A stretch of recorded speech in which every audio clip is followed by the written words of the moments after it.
नमस्कार दोस्तों, स्वागत है आपका हमारे YouTube channel B R insight में। दोस्तों, आज की वीडियो में हम अध्ययन करेंगे कि किस प्रकार से यूजीसी नेट जेआरएफ की परीक्षा को पास किया जाता है। तो सबसे पहले बात करते हैं कि जो यूजीसी नेट जेआरएफ का एग्ज़ाम है, इसमें दो पेपर होते हैं, पेपर 1 और पेपर 2। जो पेपर 1 रहता है आपका, वो टीचिंग एंड रिसर्च एप्टीट्यूड से संबंधित रहता है और सभी विषयों के लिए ये जो है कॉमन पेपर रहता है। इसमें जो है 50 क्वेश्चन रहेंगे और ये जो है 100 मार्क्स का पेपर रहेगा। इसी प्रकार से बात करते हैं पेपर 2, जो आपके सब्जेक्ट से रिलेटेड होगा। इसमें 100 क्वेश्चन होंगे और ये जो है 200 मार्क्स का होगा। बात की जाए मेरिट की, तो दोनों पेपर की कंबाइंड मेरिट बनती है। अगर बात की जाए कि सिलेक्शन क्राइटेरिया क्या रहता है नेट का, तो जो टोटल अपीयर्ड कैंडिडेट का 6% है वो सिलेक्शन क्राइटेरिया नेट का रहता है। इसी प्रकार से टोटल अपीयर्ड कैंडिडेट का 2% जो है वो सिलेक्शन क्राइटेरिया रहता है जेआरएफ के लिए। समय की बात की जाए तो जो दोनों पेपर के लिए है, समय 3 घंटे का रहता है और इसमें जो है किसी प्रकार की नेगेटिव मार्किंग नहीं होती है। बात की जाए फॉर्म की, तो ये क्वेश्चन जो है, जो पेपर 1 और पेपर 2 है, ये एमसीक्यू टाइप का पेपर होता है और ये जो है ऑनलाइन मोड पे जो है आयोजित करवाया जाता है।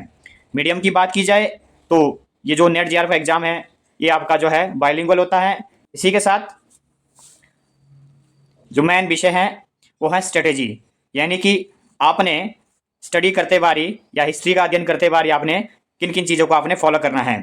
तो सबसे पहली बात, आपने सिलेबस को जो है मल्टीपल टाइम रीड करना है। सिलेबस को आपने बार बार रीड करना है, ठीक है, तभी आपकी स्टडी जो है अच्छे से हो सकती है। इससे क्या है, आपका सिलेक्शन क्राइटेरिया आपका सेट होता है। तो बात करते हैं पेपर 1 के सिलेबस की। तो पेपर 1 का सिलेबस जो है ये सभी सब्जेक्ट के लिए कॉमन रहता है। इसमें जो है 10 यूनिट होती हैं। इस प्रकार से देख सकते हैं आप, जो पेपर 1 है इसमें जो है टीचिंग एंड रिसर्च एप्टीट्यूड से जो है ये पहली यूनिट रहती है। इसी प्रकार से जो दूसरी यूनिट है ये रिसर्च एप्टीट्यूड से संबंधित रहती है। इसी प्रकार से जो तीसरी यूनिट है ये कंप्रेंशन से संबंधित रहती है। इसी प्रकार से जो चौथी यूनिट है ये आपकी जो है कम्युनिकेशन से रिलेटेड होती है। इसी प्रकार से जो 5th यूनिट है ये मैथमेटिकल रीजनिंग एंड एप्टीट्यूड से संबंधित रहती है। इसी प्रकार से जो आपकी 6th यूनिट है ये लॉजिकल रीजनिंग से संबंधित रहती है। इसके साथ साथ मैंने सिलेबस भी सभी का दिया है। और इसी के साथ जो 7th यूनिट है डीआई डाटा इंटरप्रिटेशन, और इसी के साथ जो है 8th यूनिट आपकी आईसीटी की रहती है। इसी प्रकार से जो आपकी 9th यूनिट है वो पीपल डेवलपमेंट एंड एनवायरनमेंट से संबंधित रहती है। इसी प्रकार से जो लास्ट यूनिट है ये जो है हायर एजुकेशन से संबंधित रहती है।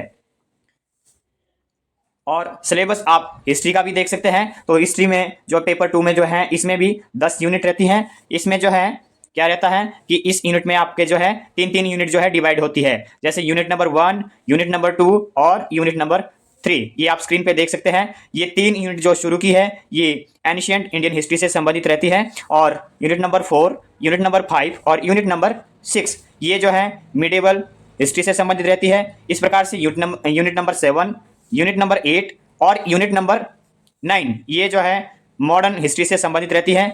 इसी प्रकार से आप देख सकते हैं जो लास्ट यूनिट है ये जो है हिस्टोग्राफी या आप बोल सकते हैं इतिहास लेखन से संबंधित रहती है।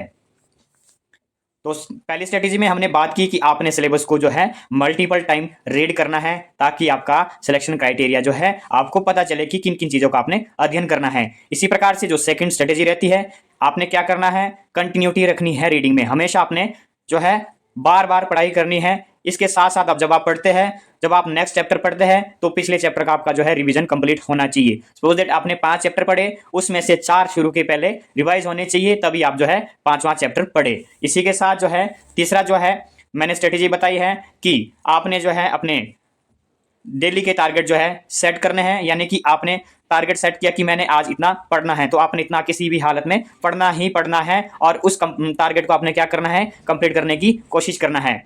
इसी प्रकार से आप देख सकते हैं चौथी स्ट्रेटेजी जो रहती है, आपने क्या करना है, लिमिटेड सोर्सेज से आपने लर्न करना है और उनको बार बार रिवाइज करना है। लिमिटेड सोर्सेज का मतलब ये नहीं कि आप बिल्कुल एक किताब को लेके जो है श्योर हो जाओ कि आप जो है इसी से ही अध्ययन करेंगे। मैं आपको बुक लिस्ट बता दूंगा, आपने उस बुक को ही फॉलो करना है और आपने उसको बार बार रिवाइज करना है। इसी के साथ जो 5th आपकी स्ट्रेटेजी रहती है वो आपके जो है खुद के नोट्स होते हैं। नोट्स को बनाना बहुत जरूरी होता है और उसको जो है समय के साथ साथ जो है अपडेट भी आपने करना है। इसमें नया कंटेंट आपने ऐड करना है। इसका क्या फायदा रहता है, जब लास्ट में रिवीजन करना पड़ता है या एग्जाम जब नजदीक आता है तब आपके पास इतना समय नहीं होता कि आप जो है किताबों का दोबारा से अध्ययन करें। इसलिए आप जो है नोट्स ऐसे बनाएं ताकि आपको किताबों का दोबारा अध्ययन ना करना पड़े। इसी प्रकार से मैंने 6 स्ट्रेटेजी जो बताई है, आपने क्या करना है, प्रीवियस ईयर जो क्वेश्चन पेपर रहता है उसको आपने सॉल्व करना है। इससे भी आपका जो है सिलेक्शन क्राइटेरिया जो है डिसाइड होगा कि आपने किन किन चीजों का आपने अध्ययन करना है। और जो है इसके साथ जो नेक्स्ट स्ट्रेटेजी है वो आपने क्या करना है, आपने जो है हिस्ट्री में लर्न करने के लिए, स्टडी करने के लिए मैप एंड डायग्राम का यूज जरूर करना है। विदाउट मैप एंड डायग्राम के आप जो है हिस्ट्री का अध्ययन नहीं कर सकते हैं। और जो मोस्ट इंपॉर्टेंट चीज जो मैंने थंबनेल में ही बताई है कि इतिहास को कैसे पढ़ा जाता है, सबसे मोस्ट इंपॉर्टेंट प्रश्न और सबसे मोस्ट कंफ्यूजिंग क्वेश्चन भी ये रहता है कि इतिहास को कैसे पढ़े। इतने सारे फैक्ट है, कैसे याद रखने हैं, तो आप जो है इस सीक्वेंशियल वे को आप फॉलो करें। सबसे पहले आपने क्या करना है, किसी भी टॉपिक का आपने बेसिक जो है आइडिया लेना है, उसी टॉपिक को आपने फिर कंसेप्ट में पढ़ना है, और उसी के साथ साथ आप जो है उसी टॉपिक को आप जो है उसका फैक्ट पढ़ेंगे, और उसी के साथ साथ आप जो है उसी टॉपिक का आप एमसीक्यू अटेम्प्ट करेंगे। तो आप जो है, मैं जैसे मौर्य साम्राज्य के बारे में बताता हूं, अगर आपने मौर्य साम्राज्य का अध्ययन करना है तो आपने जो है बेसिक से शुरू करना है मौर्य साम्राज्य। तो बेसिक बुक मैंने नीचे जो है रामचंद्र शर्मा जो एंशिएंट हिस्ट्री के लिए बता रखी है। फिर आपने मौर्य साम्राज्य को कंसेप्चुअल वे में जब पढ़ना है तो आप जो है केसी श्रीवास्तव को आप जो है फॉलो कर सकते हैं या उपेंद्र सिंह को फॉलो कर सकते हैं। देखो दोनों बुक में क्या डिफरेंस रहता है, दोनों बुक में ये डिफरेंस रहता है कि कोई टॉपिक केसी श्रीवास्तव में अच्छा है, कोई टॉपिक आपका जो है उपेंद्र सिंह में अच्छा है। तो इसलिए आप जो है मैक्सिमम मैं यही प्रेफर करूंगा कि आप केसी श्रीवास्तव पढ़ो, क्योंकि ये जो है ओरिजिनल हिंदी में लिखी गई है, और जो उपेंद्र सिंह लिखी गई है वो इंग्लिश में लिखी गई है। अगर तो कोई विद्यार्थी इंग्लिश मीडियम का स्टूडेंट है तो केसी उसको जो है उपेंद्र सिंह को आप जरूर फॉलो करें। बट जो है उपेंद्र सिंह का जो है इंग्लिश का हिंदी में ट्रांसलेशन किया गया है, जिसके कारण जो है इसका जो है अर्थ जो है कहीं ना कहीं जो है बिगड़ जाता है।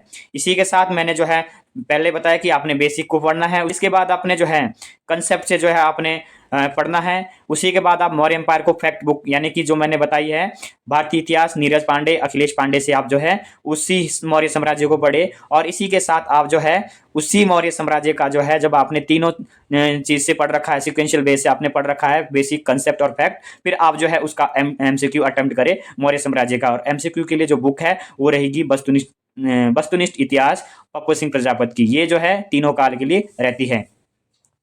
इसी प्रकार से मैंने एंशिएंट इंडियन हिस्ट्री के लिए सोर्सेज बताए, बुक्स बताई।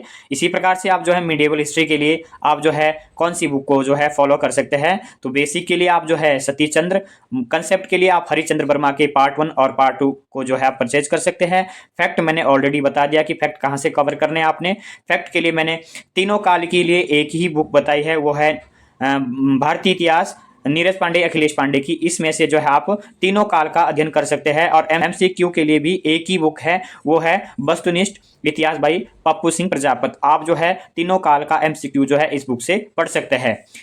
इसी प्रकार से बात करते हैं कि मॉडर्न हिस्ट्री के लिए कौन से सोर्सेज जो है फॉलो करने चाहिए, तो जो मैंने सिक्वेंशियल वे में ही बताया है, बेसिक, कंसेप्ट, फैक्ट और एमसीक्यू। इसी प्रकार से मैंने पुस्तकों को भी आपके लिए उसी प्रकार से जो है अरेंज किया है। बेसिक के लिए आप बिपिन चंद्रा को पढ़ सकते हैं, कंसेप्ट के लिए आप बीएल ग्रोवर को पढ़ सकते हैं, और जो है फैक्ट के लिए आप जो है परीक्षा बानी भी पढ़ सकते हैं, या आप जो है अखिलेश पांडे नीरज पांडे की जो भारतीय इतिहास की पुस्तक आती है उसको भी आप जो है पढ़ सकते हैं। और एमसीक्यू के लिए आप अटेम्प्ट कर सकते हैं एमसीक्यू आपके पप्पू सिंह प्रजापति की पुस्तक से, या जो है अन्य भी सोर्सेज रहते हैं तो आप जो है उनको फॉलो कर सकते हैं।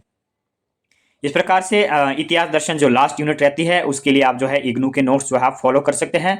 और सबसे मोस्ट इंपॉर्टेंट चीज़ की आपके लिए जो है प्रीवियस ईयर क्वेश्चन के लिए एजीपी पब्लिकेशन की एक पुस्तक आती है, उस पुस्तक को आप जरूर परचेज करें। इसमें जो है लेटेस्ट यानी कि आज तक के जो भी एग्जाम हुए हैं नेट जेआरएफ के, उसमें सारे एग्जाम जो है उस बुक में दिए होते हैं विद सोल्यूशन। इस बुक को आप जो है जरूर फॉलो करें।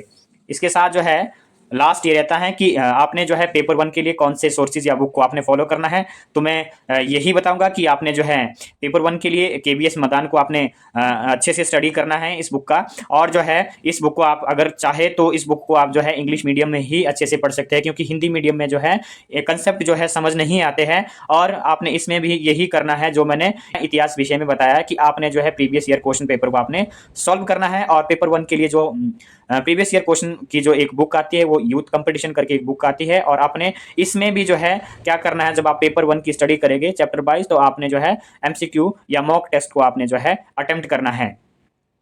दोस्तों आज की वीडियो में इतना ही। अगर आपको मेरी वीडियो पसंद आई हो तो आप मेरे चैनल को सब्सक्राइब करें और दिए गए नंबर पर आप जो है कॉल कर सकते हैं अगर आपको किसी प्रकार की कोई दिक्कत या परेशानी आती है। धन्यवाद।